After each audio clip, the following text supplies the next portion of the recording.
आज मैं आपसे एक सवाल पूछता हूं कि पहले शादी होती है, शादी होने के बाद मुकदमेबाजी होती है, और मुकदमेबाजी होने के बाद एक आपके सामने डिमांड आती है कि पैसा दो और समझौता कर लो। कहने का मतलब ये है कि ये शादी हुई या फिर किसी प्रकार से ब्लैकमेलिंग हुई या फिर कोई धंधा हो रहा है कि रिश्तों के नाम पर इस तरीके की ब्लैकमेलिंग करके पैसा ले लो, ऐंठ लो उनसे, बड़े से बड़ी बढ़िया परिवार देख लो और उसके बाद उस घर में उसको रहना तो है नहीं, लेकिन अब जो है मुकदमेबाजी की आड़ में उससे पैसा ऐंठना है। तो ये शादी हुई या फिर ब्लैकमेलिंग हुई या फिर इस तरीके का बिजनेस चल रहा है कि शादी करो और बढ़िया से बढ़िया लड़का देखो और उसके बाद उसको अच्छे से लूटो। आज के समय में यही हो रहा है कि अधिकतर लोग परेशान इस वजह से नहीं है कि उनके घर में कुछ खाने पीने के लिए नहीं है, बल्कि परेशान इस वजह से है कि उनके पास सब कुछ है, हर प्रकार का सुख है, संपत्ति है, प्रॉपर्टी है, इकलौता बेटा है, लेकिन उसके बावजूद भी उनके सामने ऐसी परिस्थिति आ रही है कि वो महिला पत्नी जो है वो कोर्ट में जाकर ये गुहार लगा रही है कि मेरे साथ घरेलू हिंसा हो रही है, मेरे साथ मारपीट हो रही है, मुझे इससे दहेज मांगा जा रहा है। आप सोच कर देखिए कि जो व्यक्ति इतना संपन्न हो, जिसके पास करोड़ों की प्रॉपर्टी हो, वो व्यक्ति क्या तुमसे कुछ टके का आपसे दहेज मांगेगा? ये सब चीजें जो है वो किस लिए की जा रही हैं कि कहीं ना कहीं उसको, उस महिला को साथ में तो रहना नहीं है। अब जो है उसको किसी प्रकार से तुम्हारे ऊपर आरोप लगाते हुए, कानून का दुरुपयोग करते हुए किसी ना किसी प्रकार से बस पैसा ले लिया जाए। ये बात अगर किसी महिला ने, आप मैं आपसे ही कहना चाहता हूं कि अगर आपके सामने कोई किसी प्रकार का संदेश आ चुका है या फिर आपको किसी प्रकार से बताया जा रहा है कि तुम भाई समझौता करो, रफा दफा करो मामले को, तो आप ये समझ लीजिए कि आपसे पहली बात तो पैसे की मांग हो रही है, क्योंकि जब जब आप समझौता करोगे तो कहीं ना कहीं पैसा देना पड़ेगा। और यही चीज कहीं ना कहीं एक प्रकार से बहुत बड़ी चाल होती है कि सीधी उंगली से घी निकलता नहीं है, तो उंगली टेढ़ी करनी पड़ती है। और उंगली टेढ़ी करने का मतलब क्या है कि पत्नी मुकदमे करेगी, और जब मुकदमे करेगी तुम पर आरोप आएगा, तुम भागे फिरोगे, कभी वकील के पास तो कभी पुलिस के पास, कभी कानून के पास। और जब तुम भागोगे, परेशानी आएगी, तो फिर वो कहीं ना कहीं संदेश आपके पास में आसपास ये आएगा कि भाई पैसा पैसा लो और समझौता करो, निपटारा करो इससे। तो आपको यही नहीं करना है, यही तो है चाल। अगर आप इन सब चीजों में आ जाओगे, क्योंकि उसको भी पता है कि तुम समझौता करना है, उसको भी पता है कि मुझे रहना नहीं है, क्योंकि समझौता, ये इतनी वाद विवाद बढ़ने के बाद, कोर्ट कचहरी थाना करने के बाद जो है कोई महिला पत्नी पति के पास नहीं रह पाती है।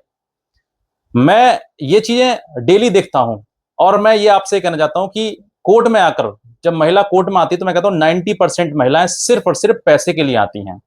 उनको या तो मेंटेनेंस दो या फिर उनको उनकी मुंह मांगी रकम दो और सेटलमेंट कर लो, आज ही आपका मुकदमा खत्म हो जाएगा अगर तुम उसकी बात मान लो तो। क्यों? क्योंकि उसको चाहिए भरपूर पैसा, 5 लाख, 10 लाख, 15 लाख, 20 लाख, इस तरह की मांग आती है। उसने करी हो भलाई से लव मैरिज, उसने दिया ना हो 1 रुपया भी, लेकिन उसको चाहिए 20 लाख रुपए। ये क्या है?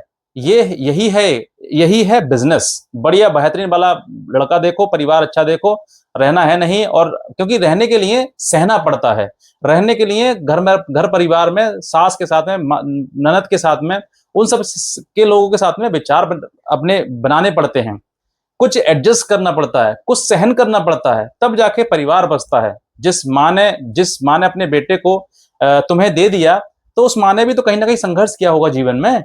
उस माँ ने भी तो अपने परिवार को बनाने के लिए सब कुछ झेला होगा। क्या उनकी सास नहीं थी? क्या उनका ससुर नहीं था? सब कुछ था। बस आज ये पीढ़ी चल रही है, ये हवा चल रही है कि भैया ठीक ठाक रखोगे, बहुत ज्यादा सुख दोगे तुम ना, तब भी उसको सुख बर्दाश्त नहीं होगा, तब भी वो ये कहेगी कि मुझे परेशान कर रहे हैं, पीड़ित कर रहे हैं।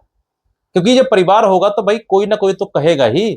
मेरे सामने ऐसी ना जाने कितनी माएँ आती हैं, सास कहती हैं कि सर हमने अपनी बहू को जो है बेटी से ज्यादा समझा। वो घर पर बिस्तर पर आराम से बैठती थी, हम उसको चाय ला कर देते थे, उसको खाना बना के मैं खुद देती थी उसको।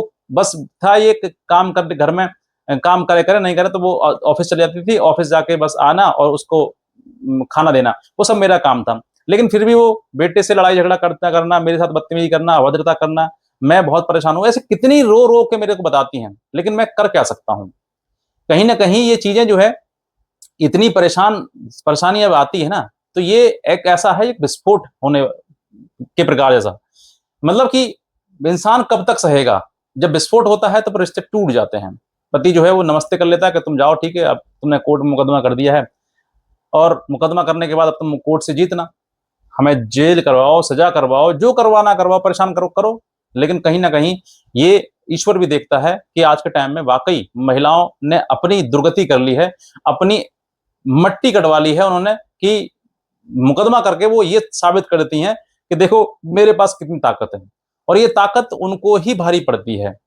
ऐसी बहुत सारी महिलाएं हैं जो मुझे फोन करके बोलती हैं कि सर हम तो चाहते नहीं थे, हम तो बस थाने में गए थे और उन्होंने एफआईआर दर्ज कर दी। अब मैं सर मैं वापस लेना चाहती हूँ मुकदमा, मैं अपने पति के साथ रहना चाहती हूँ, मैं किसी प्रकार से नहीं, अकेले नहीं रह सकती हूँ।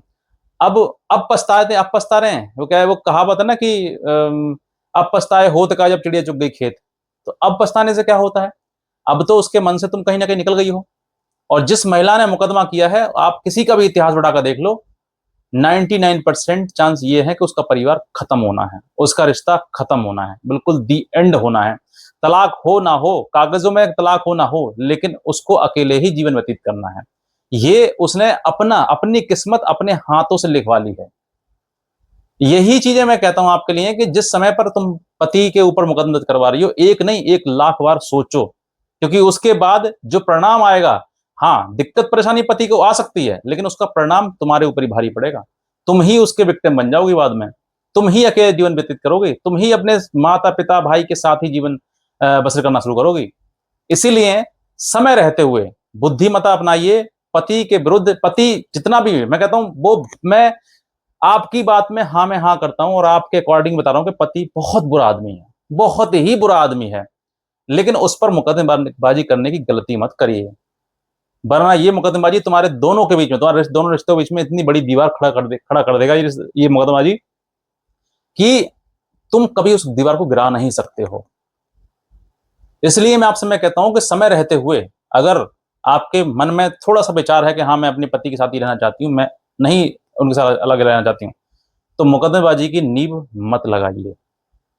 ना थाने में जाइए, ना 112 पे कॉल करिए, ना कोर्ट में जाइए। सिर्फ और सिर्फ आपके साथ अत्याचार हुआ, आपको पिटाई करी, आपने गलती करी, पहले एक बार मंथन करिए, आत्म मंथन करिए कि वाकई ये व्यक्ति ऐसा है या फिर अब मेरे व्यवहार से वो बदल गया है। क्योंकि ये व्यवहार ही बहुत जरूरी होता है। इंसान पहले बहुत अच्छा था, जो इंसान अच्छा है, सॉफ्टवेयर इंजीनियर है, पढ़ा लिखा है, और उस व्यक्ति ने तुम्हारे ऊपर अगर हाथ उठाया, तो सोच कर देखिए ना कि तुमने उसको कितना हाथ उठाने के लिए तुमने कितना उकसाया होगा, उसको कितना प्रताड़ित कर दिया होगा। वो मानसिक स्तर अपना खो चुका होगा, वरना क्यों मारेगा कोई किसी को। घर में कुत्ता भी अगर पाल लेगा इंसान ना, तो उसको भी मारते समय 10 बार सोचेगा, यार इसकी गलती नहीं है तो मैं क्यों कहूंगा। और अगर पति तुम्हें पति चाहिए और पति के पास इतना भी अधिकार नहीं है कि वो तुम्हें कुछ कह सके, तो फिर वो तुम्हारा पति नहीं है। इससे बेहतर है कि तुम पति छोड़ो, पालतू कुत्ते को पाल लो। क्योंकि तुम्हारे मुकदमेबाजी करने के बाद वो इंसान इंसान नहीं रहेगा, उसकी हालत एक घर के कुत्ते जैसी ही हो जाएगी, घर के क्या बाहर के मान लीजिए। क्योंकि वो जहां जहां तुम एप्लीकेशन दोगे, वहां वहां वो हाथ जोड़ जोड़ के हर जगह गिड़गिड़ा के कहेगा कि साहब मेरी गलती नहीं है। उसकी माँ कहेगी, उसके पिता कहेंगे, उसके भाई कहेंगे, थाने में, कोर्ट में, कचहरी में, हर जगह वो झुक कर जाएंगे। उनके अंदर जो एक सास वाला गुरूर था ना कि मैं सास हूं किसी की, वो टूट जाएगा, वो खत्म हो जाएगा। अगर तुम ये चाहती हो कि मेरा पति पति राजा की तरह रहे, तो मैं कहता हूं किसी के आगे झुकने मत दीजिए उसको। और तुम उसके आगे मुकदमेबाजी करके, उसकी कंप्लेंट करके, उसकी शिकायत करके, उसके ऊपर तमाम मुकदमे दर्ज करवा के उसको तुम इंसान नहीं बल्कि कुत्ता, जानवर बनाना शुरू कर देते हो उसके लिए। तो व्यक्ति हर जगह अपनी दुम हिलाते हुए बेचारा अपनी बात कहते हुए, साहब मैंने, मेरी कोई गलती नहीं है, मैंने ऐसा नहीं किया था, लेकिन तुम उसके ऊपर झूठे मुकदमे दर्ज करवाते हो। ये पीड़ा वो व्यक्ति समझ सकता है जो पीड़ा इस बात को झेल रहा होता है। और यही एक आग, चिंगारी जब आदमी के अंदर लगती है ना, तो वो निर्णय क्या लेता है कि चाहे अब मौत आ जाए लेकिन तेरे साथ जीवन नहीं बीतेगा मेरा। वो यही निर्णय लेता है। इसीलिए ऐसा निर्णय कोई पुरुष ना ले। आपको भी अपने निर्णय पर थोड़ा सा सोच विचार करना है कि मैं ये कदम उठाने जा रही हूं, क्या ये बाद में मेरे फेवर में आएगा। तुम किसी व्यक्ति को कितना परेशान कर लो, कितना भी परेशान कर लो, उम्र कैद तो हो नहीं जाएगी, इसमें सजा तो हो नहीं जाएगी, और हो भी जाएगी तो वो भी झेल लेगा, क्योंकि उसने कुछ किया ही नहीं है। झूठ के चलते हुए कुछ नहीं कर सकते तुम। झूठ के चलते हुए तुम खुद परेशान रहोगे, दूसरे पक्ष को परेशान करोगे, और अंत में तुम पैसे की मांग करोगे कि पैसा दो और निपटाओ मामले को। और मैं हर एक पुरुष से कहना चाहता हूं कि जितनी भी परेशानी आ जाए, अपने ऊपर झेल लो।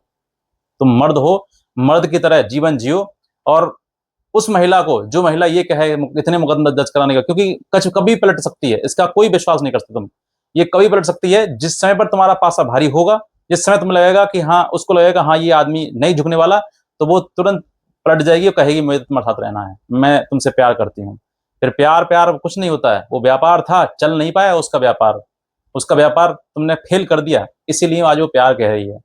इसीलिए मैं कहता हूँ कि जिस समय पर मुकदमेबाजी इस महिला ने कर दी है आपके, आप अंदर, अपने अंदर झांक कर देख लीजिए। मैं नहीं कहूंगा, आप खुद कहोगे, आपका मन खुद कहेगा कि जिसने आपके ऊपर मुकदमेबाजी शुरू कर दी, आपकी माँ को, आपके पिता को, आपको भाई को, आपकी बहन को इतना जलील कर दिया हो कि वो कोर्ट कचहरी में जाके हर जगह अपने हाथ पैर जोड़ रहे हैं, गिड़गिड़ा रहे हैं, उस महिला को तुम अपने घर में दोबारा वापस एंट्री करवाओगे? ये सवाल आपसे ही है।